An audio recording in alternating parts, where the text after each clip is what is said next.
ఆనందుండా. ఎంత గొప్ప మాట చూడండి అన్నమాట. మనకి ఎవ్వరికి రావాల్సిన ఆలోచన. ఆయన అంటున్నాడు, అసలు లోకంలో ఓ తల్లికి తండ్రికి కడుపు పుడితే కదా ఉయ్యాల వేసి ఊపడం అనేటువంటిది ఉంటుంది. 11వ రోజున ఉయ్యాల వేసామంటే 10 మందిని తీసుకొచ్చి తొట్టిలో పెట్టాం పిల్లాడిని అని పెద్ద క్రతువు చేస్తారు కదా. 11వ రోజున ఉయ్యాల వేసి, ఆ ఉయ్యాల వేసేది కూడా ఎంత గొప్పవాడైనా సరే కానీ ఏ ఉయ్యాల వేస్తారో తెలుసా మొట్టమొదట మేము కోటీశ్వరులు వెంటనే ఎక్కడి నుంచో వెండితో చేయించింది ఉయ్యాలే పట్టుకురారు. పిల్లా బిడ్డలతో క్షేమంగా ఉండేటువంటి కడుపు చలవ కలిగినటువంటి ఒక ముత్తైదు కట్టి ముట్టిన చీరని అడిగి పట్టుకొచ్చి ఉయ్యాల వేస్తారు. మీకు అర్థమవుతుందా? అంటే ఆ తల్లి ఎలా అయితే ఇంతమంది బిడ్డల్ని సుఖ సౌఖ్యాలతో కళ్ళతో చూసుకుని ఆనందంగా ఉందో, ఆ తల్లి కడుపు చలవ ఈ బిడ్డకి తగిలి పిల్లవాడు కూడా ఆయుష్ వృద్ధి కావాలి. ఆ ఇంట్లో చీరలే కాదు అంటే ఆడదాని యొక్క కడుపు చలవ, ఆడదాని అమ్మతనం ఎంత గౌరవింపబడుతుందో మీరు ఆలోచించండి. మీకు అర్థమవుతుందా? ఉయ్యలు వేయడానికి కూడా చీరలే కాదు, ఆవిడ 10 మంది బిడ్డలతో మనవలతో హాయిగా సుఖంగా ఉన్న ఆవిడ కట్టి విప్పినటువంటి చీర అయితే ఆ కడుపు చలవ తగిలి ఈ పిల్లవాడు వృద్ధిలోకి వస్తాడు. ఆవిడ ఆశీర్వచనంతో సమానం. అమ్మ ఆశీర్వచనం అంత గొప్పది సుమా. అంటే ఆవిడ కట్టి విప్పిన బట్టలకు కూడా ఏముంది? అమ్మతనమే ఉంది. చప్పటి కొట్టలు సరే అమ్మకి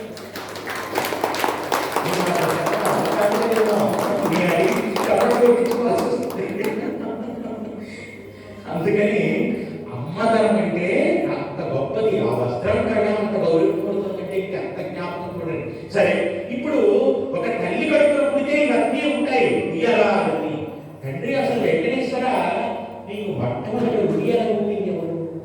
అసలు ఒక తల్లి తండ్రి కడుపులో పుట్టినవాడు కాదు కదా. ఎందుకని? వేదాహమేకం పురుషం మహంతం ఆదిత్యవర్ణం తపసస్తు వారే సర్వాణి రూపాన్ని విచిత్ర నీరహ నామాని రూపాన్ని తదన్యదాస్తి అంటుంది వేదం. ఆయన మనలాగా ఒక గర్భవాసం చేయవలసిన అవసరం లేనివాడు. కానీ నీకు అసలు ఊయల సేవ మొట్టమొదటి ఎక్కడ ప్రారంభమైంది అని అడిగి అన్నమాచార్య అంటున్నాడండి. మాకు అర్థమైంది. అసలు తల్లిదండ్రి ఉన్న వాళ్ళకైతే ఊయల వేయడానికి అర్థం ఉంటుంది. నీకు తల్లిదండ్రి ఎవరు? శ్రీమన్నారాయణుడికి తల్లిదండ్రి ఎవరంటే అడిగితే మీరు ఏం చెప్తారంటే సమాధానం ఎవరికి తెలుసు? ఎందుకంటే ఆయనే లోకానికి తల్లిదండ్రి. ఆయన తల్లిదండ్రి ఏముండదు. స్వయంభో సంపురాదిత్య పుష్కరాత్వో మహస్వర అనాదిత నోతాత విధాత ధాతురుత్తమః. మనం విష్ణు సహస్రనామంలో చదువుతున్నాం కదా. అందుకని అనాథులందరికీ తల్లిదండ్రి ఆయన. మరి ఆయనకి ఎవరు వేసినట్టే అంటే అన్నమాచార్య అంటున్నాడు, నాకు ఇప్పుడు అర్థమైంది. నువ్వు ఎక్కడుంటావు? నువ్వు వైకుంఠంలో కాదు, అక్కడ కాదు, ఇక్కడ కాదు, దేవాలయాల్లో కాదు. నువ్వు ఎప్పుడు ఎక్కడుంటావు తెలుసా? నిన్నే స్మరిస్తూ నువ్వు తప్ప వేరే ఆలోచన లేనటువంటి అనన్యమైనటువంటి భక్తి ప్రవక్తలు ఎవరి యొక్క మనస్సులో ఉన్నాయో అలాంటి మహాభక్తులైనటువంటి వారి యొక్క హృదయాంతరాలలో ఉంటారు. ఇక్కడ ఉన్న మనస్సులో నువ్వు ఉంటావు. అందుకే మధ్యమా వైఖరి రూప భక్త మానస హంసిక. భక్తుల యొక్క మనస్సునందు పరమాత్మ ఉంటాడు. ఈ గుండెలలో ఉండేటువంటి పరమాత్మ ఇప్పుడు ఈ మనస్సు ఇక్కడికి వచ్చి ఇలా నమస్కారం చేసి ఒక్క 5 నిమిషాలు నేను ఇలా లగ్నం చేద్దామంటే బాగా జ్ఞాపకం పెట్టుకోండి. ఇక్కడున్న వాళ్ళ యొక్క మనస్సు ఏమో ఇంటి దగ్గర ఉంటుంది. ఎందుకని? అమ్మో 8 అయిపోతుందిరా, 8:30 అవుతుంది, మా బయట పెట్టుకున్నాడు, ఇప్పుడు పోతున్నాడో అక్కడ సంసారం అనేటువంటి బంధం ఒకసారి కలుగుకున్నాక ఆలోచన లేకుండా అన్నది విడిచిపెట్టడం అన్నది ఉండదు. ఎందుకని అంటే ఒకసారి దిగితే మళ్ళీ తిరిగి లేవడం అనేటువంటి ఉండదు. అందుకని ఈ సంసార జగతిలో ఉండేటువంటి మేము మాయ చేత కట్టబడి స్వామి అనునిత్యము కూడా నీ సన్నిధానంలో ఉన్నట్టు ఉంటాం. కానీ మా మనస్సు ఎక్కడుంటుందో తెలుసా? సత్సంగంలో ఉంటే సంసారంలో వెళ్తుంది, సంసారంలో ఉంటే సత్సంగానికి వస్తుంది. మీకు అర్థమవుతుందా? అందుకని సంసారం నుంచి సత్సంగానికి, సత్సంగంలో నుంచి సంసారానికి ఇటు అటు తిరుగుతుంటే ఇప్పుడు ఈ మనస్సులో ఉన్నవారు ఎవరు? శ్రీమన్నారాయణమూర్తి. కాబట్టి ఆయన ఏమంటున్నాడు తెలుసా? అలల చంచలమైన మా ఆత్మలంతుండా నీ అలవాటు చేసిన ఉయ్యాల. మీకు అర్థమవుతుందండి నేను చెప్తుంది? అంటే పరమాత్మకు ఉయ్యాల సేవ ఎందుకు అలవాటైంది? ఎవరు వేశారు అంటే అన్నమాచార్య అంటున్నాడు, నీకు తల్లిదండ్రుల నుండి ఉయ్యాలమైన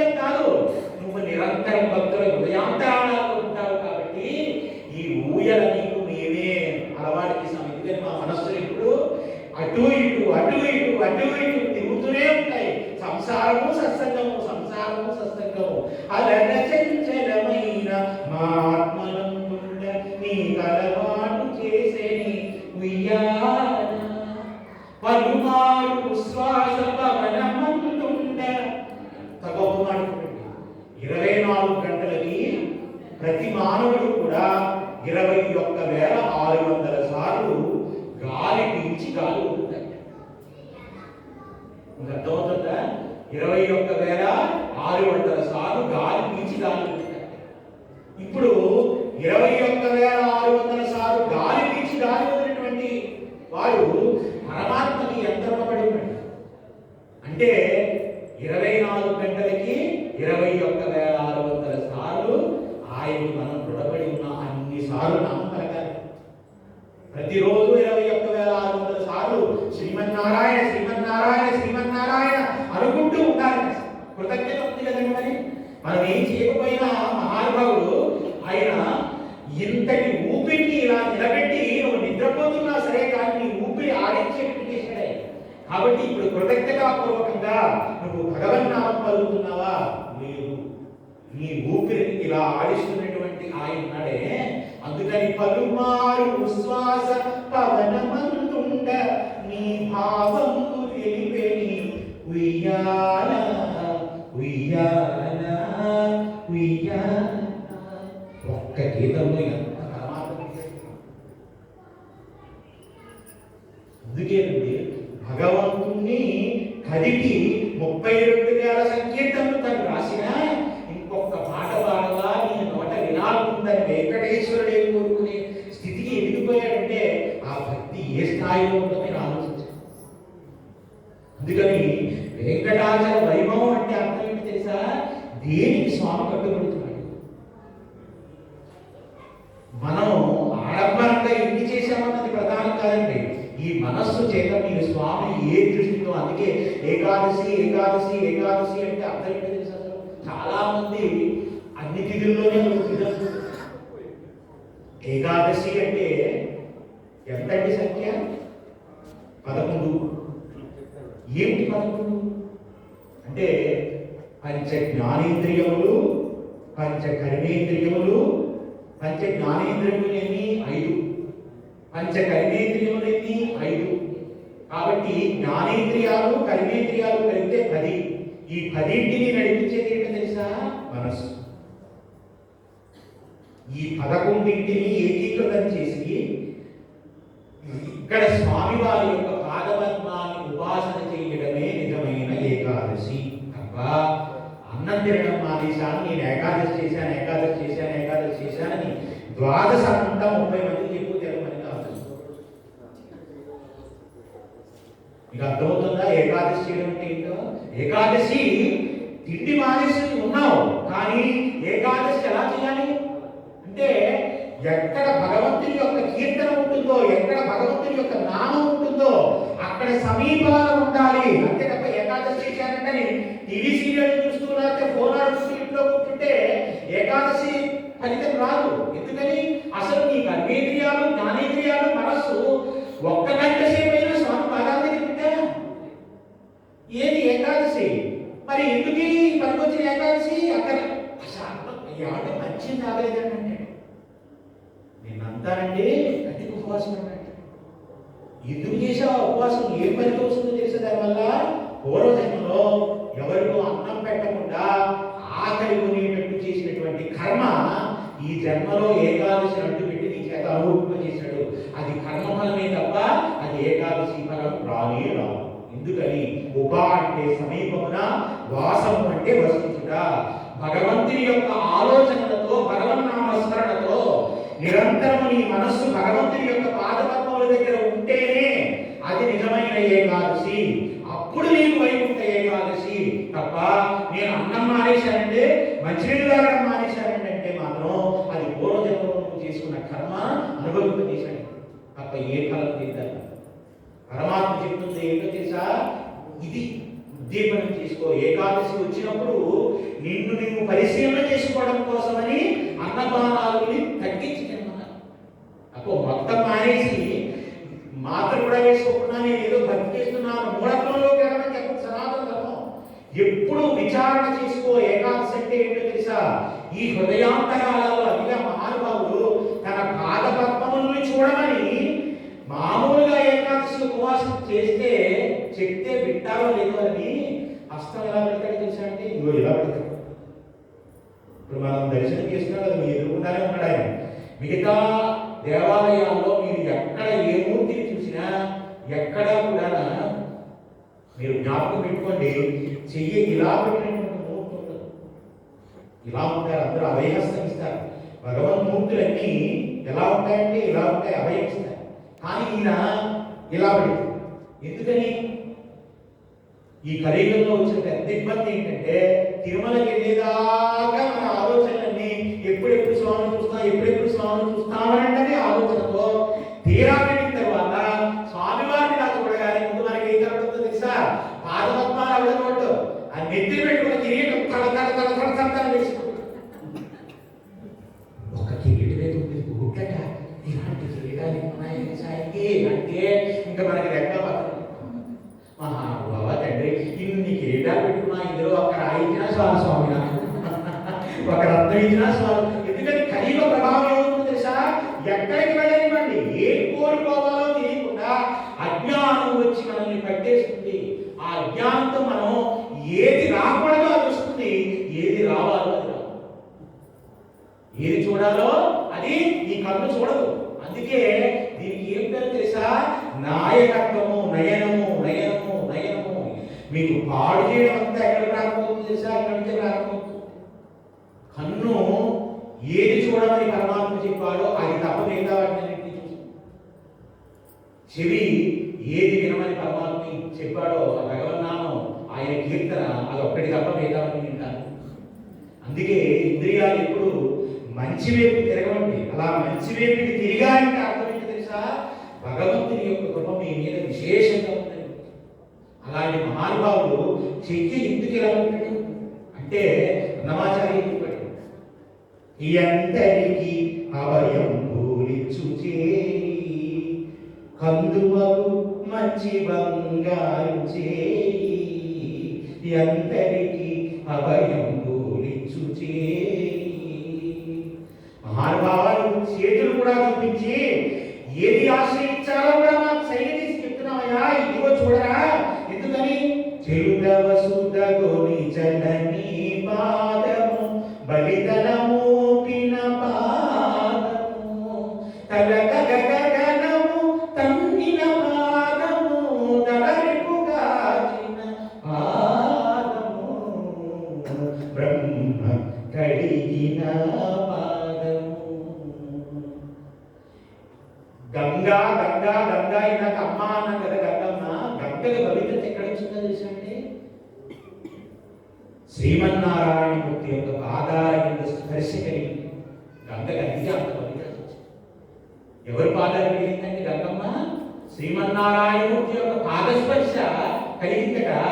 ఎవరు ఎక్కడ ఎప్పుడు కలిగింది అంటే వామనమూర్తిగా మహానుభావుడు ఆకాశమంతా ఎక్కి ఎరిగి కింద భూమండలాన్ని కట్టి తన ఒక అడుగుతో ఆ విస్తీర్ణింపజేసి ఆకాశాన్ని ఒక అడుగుకుండా వెళుతున్నప్పుడు సత్యలోకం దగ్గరకు పాదం వస్తుంటే నా తండ్రి శ్రీమన్నారాయణమూర్తి యొక్క పాదాల కింద వస్తున్నాయని బ్రహ్మకమండలంలో ఉండేటువంటి గంగమ్మను తీసుకుని వచ్చి తన తండ్రి పాదాలు వెళ్ళడం కోసం బ్రహ్మగారు తన కమండలంలో వస్తున్నట్టు గంగమ్మ. అంటే అటు బ్రహ్మగారి యొక్క స్పర్శ, ఇటు శ్రీమన్నారాయణమూర్తి యొక్క పాదాల కింద కలిగిందట. ఆ స్పర్శ దృష్టించిందట. అందుకనే గంగ బ్రహ్మస్పర్శ కలిగింది, విష్ణు స్పర్శ కలిగింది. అలాగే శివుని యొక్క జటాకూటం ఆవిడ కింద పడుతుంటే పట్టాడే కదండి, ఆయన యొక్క స్పర్శ. అంటే ఇప్పుడు బ్రహ్మ విష్ణు మహేశ్వరుల యొక్క స్పర్శ కలిగినటువంటి ఏకైక నది ప్రపంచంలో ఎక్కడైనా ఉంటే అది గంగా నది. మీకు అర్థమవుతుందా? అందుకని ఆ గంగా స్నానం వరకు ఏ గంగా కాలని మరుగుడు ఎంత నదితో ఓ గంగా గంగాయని సాగంగా బాయగలడు సర్వాభవులను. ఎప్పుడైనా గంగలోకి వెళ్ళి స్నానం చేసే అవకాశం లేక మంచాలు పడిపోయారు కాశీ గంగలో, నేను ఒక్కసారైనా స్నానం చేయలేదని బెగ్గ పెట్టుకుని ప్రాణోత్పన్న సమయంలో గంగా గంగా గంగా అని స్మరిస్తేనట కాశీ వెళ్ళి స్నానం గంగా స్నానం చేస్తే పాప దోషం పొందుతుంది కదండి, పాపాలు పటాపంచలైపోతాయి. అలాంటి ఫలాన్ని గంగమ్మ కేవలం స్మరించినంత మాత్రం చేత ఇవ్వగలదు. గంగమ్మ అంటే అంత గొప్పది స్వామి. మహానుభావుడు అమెరికా వెళ్ళాడు. ప్రపంచ పటంలోనే అత్యధికమైనటువంటి సన్మానాలు పొందినటువంటి సంగీత చక్రవర్తి ఆ మహానుభావుడు ఆయన గులాం అలీ కలాం. ఆయన పేరు చెప్తారు, హిందీలో ఉన్నట్టుంటుంది. ఆయన సన్మానం చేస్తే అమెరికా వాళ్ళు అన్నారట, నీవు ఇంత గొప్ప కచేరీ చేస్తున్నావు, మీ భారతదేశంలో నీకు అంత గొప్ప పారితోషికం ఇవ్వరు కదా, అమెరికాలో ఉండిపోతావా, ఇక్కడ నీకు ఎన్ని కోట్లు కావాలంటే ఆయన కోట్లు ఇస్తాను అన్నారు. ఆయన ఏమన్నాడో తెలుసా, మీరు కోట్లు ఇస్తారు బాగానే ఉంది, కానీ ప్రతిరోజు నేను బాగా జ్ఞాపకం పెట్టుకోండి, ప్రతిరోజు నేను ఎక్కడ సాధన చేస్తాను, గంగా తీరంలోకి వెళ్ళి గంగలో మునిగి నా కంఠాన్ని ఇక్కడ దాకా వచ్చేంత వరకు గంగమ్మను స్పృశించి అక్కడ సాధన చేస్తే ఇవాళ ప్రపంచ విఖ్యాతి పొందినటువంటి మహానుభావుడి కింద నేను స్థితి పొందాను. ఈ గంగమ్మని అమెరికాలో తీసుకురాగలవా అని. ఎందుకని ఆయన అమెరికాలో ఉండడానికి ఎందుకు ఇష్టపడలేదు, ఇక్కడ గంగమ్మ లేదు, గంగ స్పర్శ లేనటువంటి చోట నేను ఉంటానని చెప్పాట.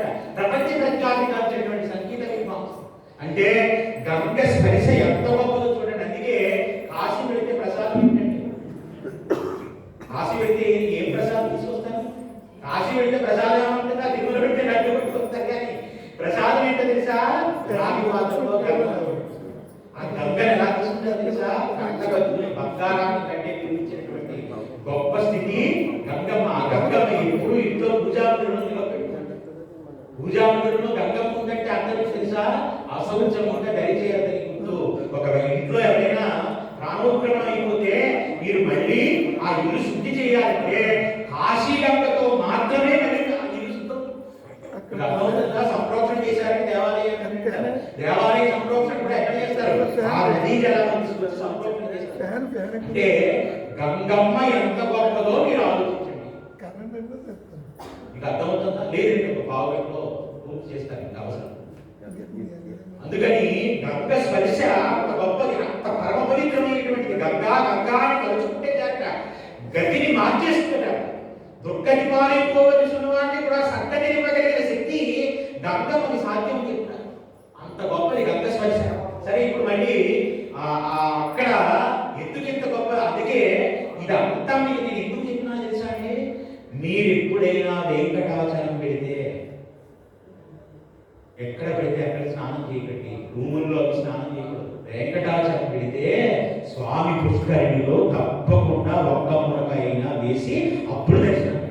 స్వామి పుష్కరిణిలో స్నానం చేయకపోతే మీకు వెంకటాచలంలో ఆ శ్రీ వెంకటేశ్వర స్వామి వారిని దర్శనం చేసుకున్నటువంటి పూర్ణ ఫలితం రాదు.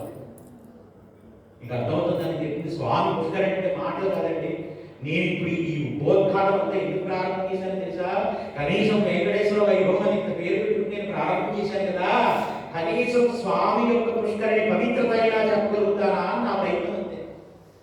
యథార్థానికి వెంకటాచల వైభవం చెప్పాలంటే 40 రోజులు 50 రోజులు కూర్చోబెట్టి తెప్పించాను. ఎక్కడ జరుగుతుందని నాకు 1 గంట సమయమే ఉంది. అందుకని నేను ఇప్పుడు ఎందుకు ఇంత విషయాలన్నీ ప్రారంభం చేశానంటే, గంగకి ఇంత పవిత్రత వస్తే ఆవిడ నదికి త్రిపదగా త్రిపదగా త్రిపదగా అని పిలుస్తారు. గంగమ్మ భూలోకాల్లోనే ప్రవహిస్తుంది. భూలోకంలో కాశీలోనే కాదని గంగ ప్రవహించడం, ముల్లోకాల్లోనే ప్రవహిస్తుంది. ఆకాశంలో ప్రవహిస్తే ఆవిడని అలకనంద అని పిలిచారు. మందాకిని నదిగా స్తోత్రం చేశారు. ఆవిడే ఈ భూలోకంలో ప్రవహిస్తే గంగా భాగీరథి అన్న నామాలతో ఆ తల్లిని స్తోత్రం చేశారు. భగీరథ ప్రయత్నం వల్ల వచ్చింది కదా ఆ తల్లి, అందుకని భాగీరథి ఆవిడే పాతాళంలో ప్రవహిస్తే భోగవతి అన్న పేరుతోటి ఆ తల్లికే పేరు. అందుకే ఇప్పుడు ఆవిడ ముల్లోకాలని కూడా పవిత్రం చేయగలిగిన శక్తి లోకంలో ఎవరికి ఉంది, ఒక్క గంగమ్మకి ఉంది. అందుకే ఆవిడని గంగా అని పిలవరు, గంగమ్మ గంగమ్మ గంగమ్మ అని పిలుస్తారు. అంత పరమ పవిత్రమైనటువంటి నది. ఇక్కడ ఉండి తలుచుకున్నా సరే మనం వెళ్ళి అక్కడ స్నానం చేసిన చేసినట్టే, ఆ వైకుంఠ దర్శనం చేసినట్టే, అక్కడ స్వామి పుష్కరంలో మనకు చేసినట్టే, అంత పరమ పవిత్రమైనటువంటి గంగమ్మను చూసి, గంగని చూసి ఎవరు ఇష్టపడ్డారో తెలుసా అండి? గంగని చూసి గంగా యమున సరస్వతి ఉంది కదా, సరస్వతి నది ఇష్టపడింది. గొప్పతనం గంగా గంగా గంగా అని ప్రతి ఒక్కళ్ళు. ఎందుకని? ఇందాక చెప్పారు కదా, అమ్మా అని నేను పిలిచిన నరుని అమ్మా అని ముక్తి కడకు గుర్తుపడ్డ, కృపతో లెమ్మా నీ రూపముతో రమ్మా నాకు ఎదురంగా గంగ రమ్యకరంగా అంటారు భాగవతంలో మహానుభావుడు. అందుకని గంగా